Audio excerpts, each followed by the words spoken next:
Dhaka university সমিতির সাবেক সফল সাধারণ সম্পাদক সফল সভাপতি বর্তমান আইনজীবী ফোরাম ঢাকা ইউনিভার্সিটির আহ্বায়ক খোরশেদুল খান উপস্থিত আছেন সকলের সিনিয়র বারবার নির্বাচিত সুপ্রিম কোর্টের প্রেসিডেন্ট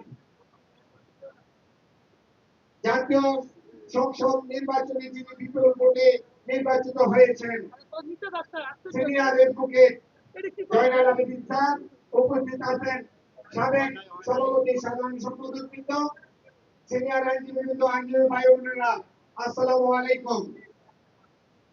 ইফতারের মুহূর্তে বক্তব্য কিছু নাই, দুইটা দাবি আপনাদের কাছে রাখবো এবং আপনাদের মাধ্যমে বর্তমান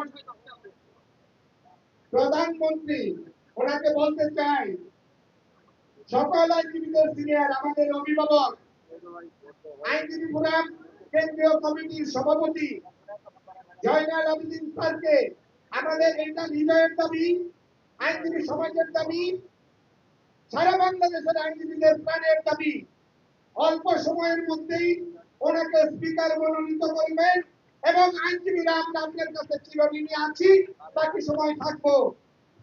আরেকটি আহ্বান রাখবো, সামনে ঢাকা আইনজীবী সমিতির নির্বাচন এপ্রিলের 29-30 তারিখ।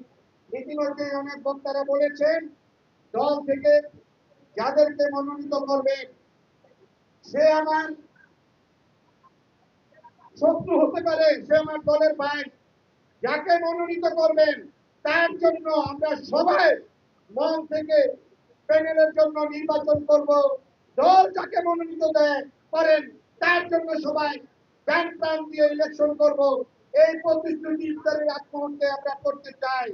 পাশাপাশি আজকের ইফতারের মুহূর্তে শহীদ প্রেসিডেন্ট জিয়াউর রহমান এবং ওনার সহকর্মী বারবার নির্বাচিত প্রধানমন্ত্রী যিনি কিছুদিন আগে আল্লাহ পাকের ডাকে সারা দিয়ে আমাদেরকে ছেড়ে চলে গিয়েছেন, ওনার জন্য এবং ওনার জ্যেষ্ঠ পুত্র জনাব কোকো সাহেবের জন্য এবং বিগত সময়ে যে সকল সিনিয়র আইনজীবী এবং আইনজীবীবৃন্দ আমাদের মাঝ থেকে বিদায় নিয়ে গিয়েছেন তাদের জন্য দোয়া করব।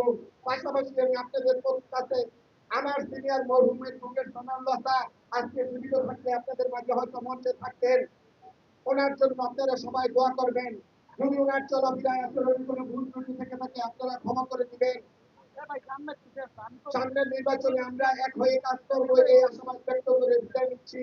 বাংলাদেশ জিন্দাবাদ, শহীদ জিয়া অমর হোক, খালেদা জিয়া অমর হোক, বর্তমান প্রধানমন্ত্রী জিন্দাবাদ, জাতীয়তাবাদী আইনজীবী ফোরাম জিন্দাবাদ। আসসালামু আলাইকুম।